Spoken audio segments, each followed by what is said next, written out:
see. Actually, I do think.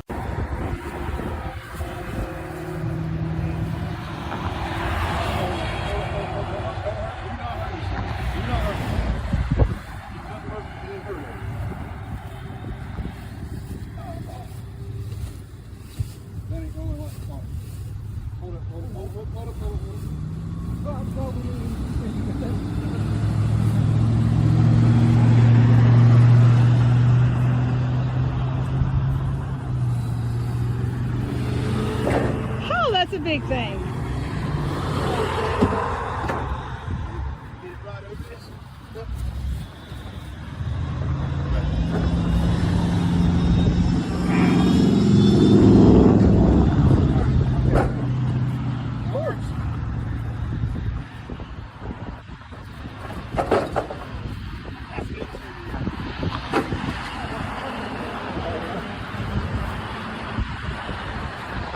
Rescued!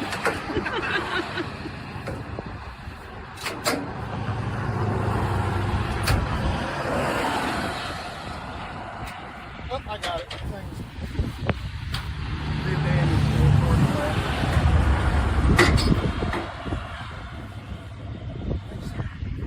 Yeah, you want to say anything?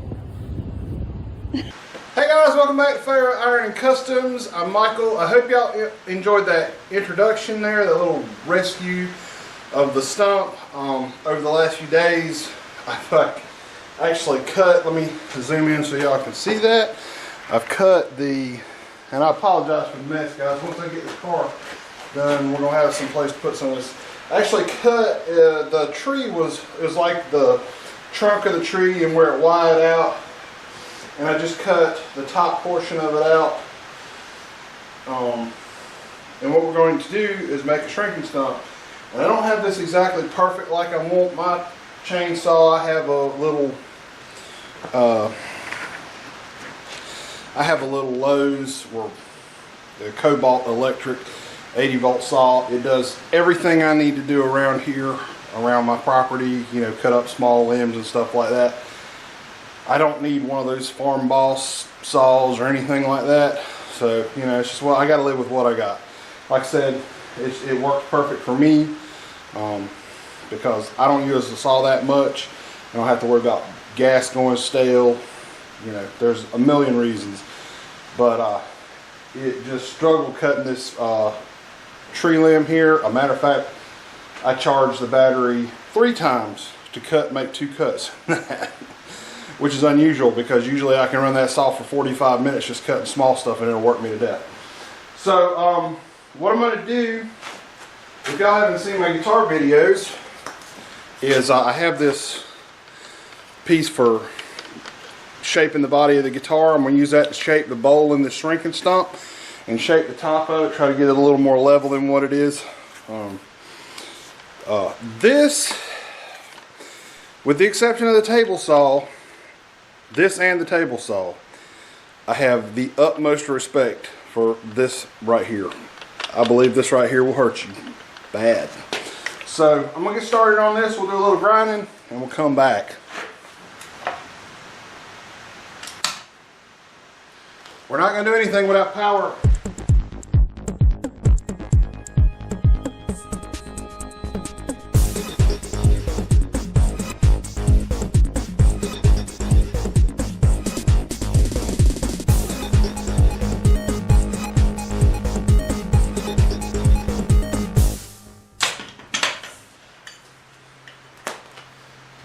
Alright, I'm going to change over to a piece of, I think this is 2432, and try to get that leveled. Oh, I already got it plugged in, good.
Okay guys, you see swap to, I'm gonna have to get the blower blows sawdust out here.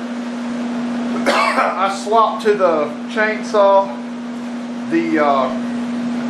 the disc for doing rough cutting the wood was getting really scary. It had jumped at me a couple of times, and yeah, let's don't want to go to the hospital. So I come back and finished it a little bit.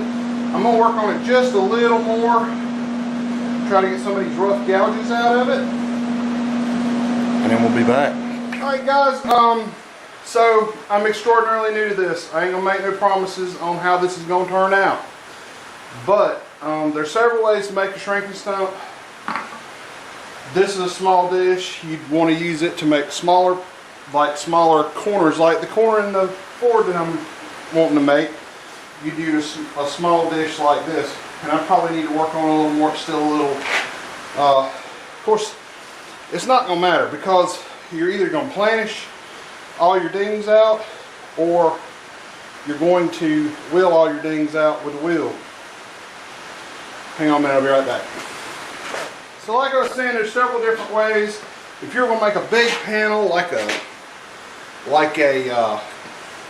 fender on a Model A, or you know, something with a big roll in it, a truck fender or something like that, you'd want a bigger area in your stump where you'd work that. And actually, like I said, I've been watching a lot of Ray Chalene. If you watched my last video, I've watched his stuff quite a bit. And his stump is made out of 2x10s or 2x12s that he's cut out and put them together, and he's put a piece of rubber over them. And I'm thinking the reason why the rubber's over them is when you take and get ready to shrink your metal, you're going to create tucks in it. Like there's a tuck right there. There's a tuck right there. Alright. And you're also stretching it. If you're pumping up your metal, or you know, making it come out, it's going to stretch it where you hit it. But what you want to do is have where you can shrink that metal in on itself. You don't want it to fold over. You want it to shrink in on itself. I don't know if you guys can see that. This tuck could have been a little tighter.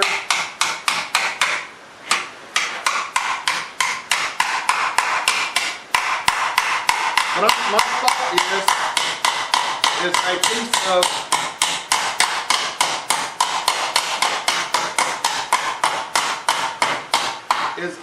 that got into the stump. I created a, may have to work, I think, can I get that out of the way?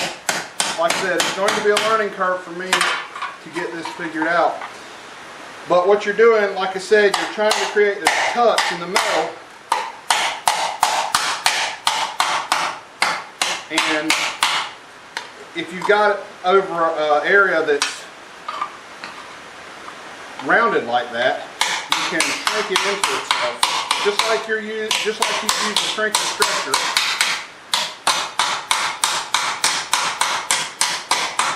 When you're hitting that piece of metal, it's actually shrinking the metal into itself. All those pieces of places are being shrunk. And this one right here I may have screwed up. I don't think that'll come out with the wheel. I actually folded that over. So that's things you'll have to worry about. I mean, try not to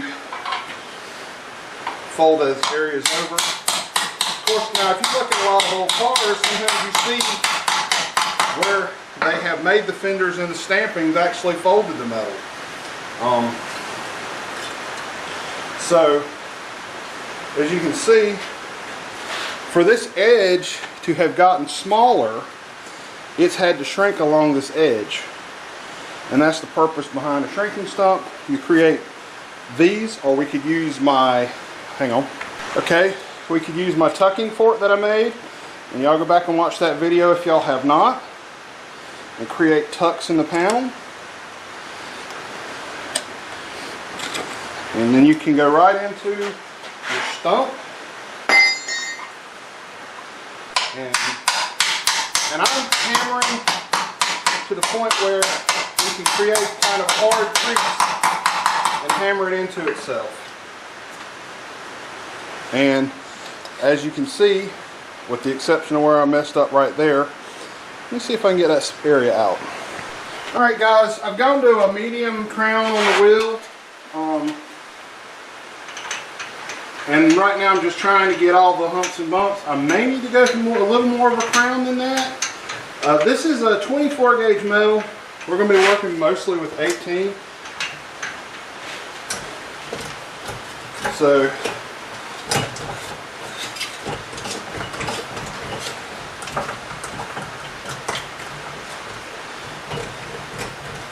a little more pressure. Yeah, that place that I messed up is really folded in on itself. So, you know, like I said, it's a learning curve for me. And it's somewhere I'm going to have to learn, teach myself to do. I hope y'all are interested in coming along for the ride with me as I teach myself how to work metal in this way. I know if y'all watch Fitzy, he does a lot of shaping panels and putting them together, and there's absolutely nothing wrong with that. I could only aspire to be as good of a body person as Fitzy is. But with that being said, this is where my interest lies, in learning how to work metal in this way. So, you know,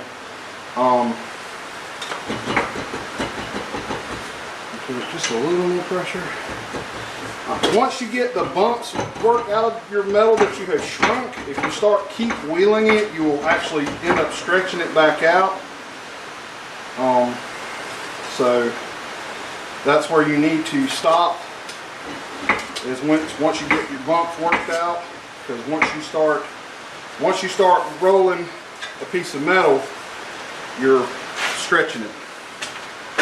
And as you can see, we've got some curve going on there. You see right there where I mucked that one up right there.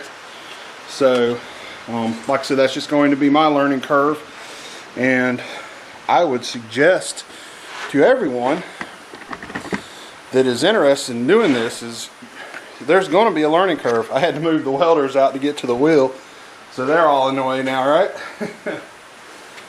But there's going to be a learning curve, and like I said, we want to try to create some more strength there. So we'll just hit it. And next week, see, I've created a little tuck there. Next week, created a tuck there. Created a tuck there. And next week, we're going to make a large tucking hammer that will be hopefully more suited for tucking 18 gauge metal.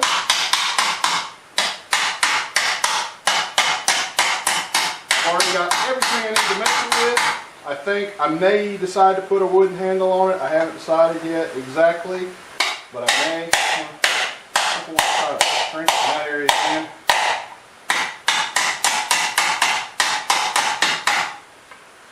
And right now, guys, I am just having fun.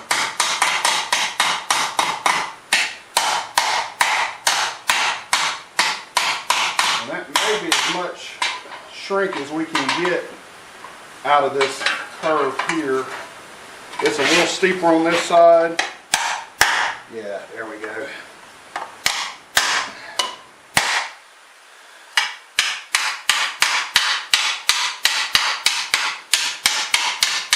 And this is doing the same thing that your shrinker set was doing. As you're nailing this down, as you're pushing this down, it's forcing the metal into itself. And that's what I'm thinking, if I was to coat this in a piece of rubber, that would help keep the metal from expanding back out this way. So, you know, there's a lot of thought process. I'm going to wheel this some more and I'll come right back.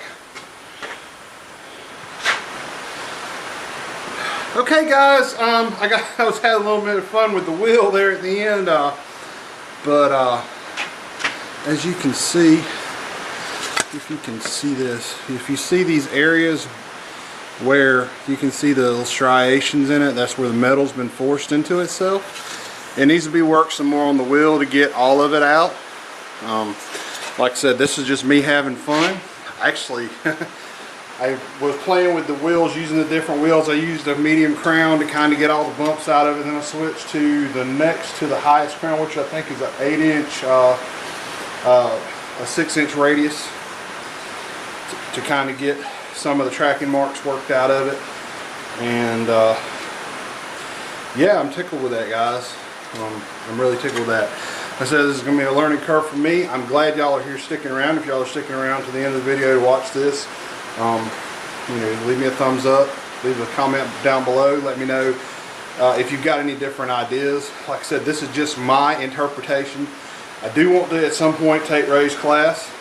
I mean, that would be, you know, that's, you know, something that I really want to do in the future.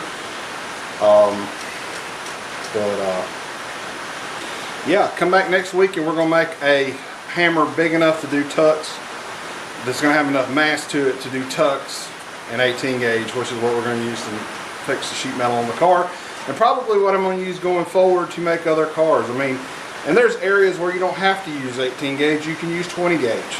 You know, because most of the cars you hear, oh, this car was made out of 19 gauge. And supposedly 19 gauge is hard to find. So, you know, 18, 20. The wife's car is probably, I don't think it's made out of as heavy a metal as this is, to be honest with you. It probably is. It's probably 22. It may be 24, but it's not very heavy. But like I said, it's going to be a really fun learning experience for me. I had a great time with the wheel today. As a matter of fact, I've been over there messing with this for, I don't know, a good 10 or 15, 20 minutes. Just trying to get it smoother. And I could get it smoother. You can see right here where when I went to the low crown anvil that it actually tracked a little bit coming off. The edges of the anvil tracked coming off. So that's things you got. That's the reason. And like I said, I didn't tell you guys, I went ahead and bought a new set of the rest of the anvils for the wheel. If I had to do it over again, this is basically the same wheel they have on Amazon.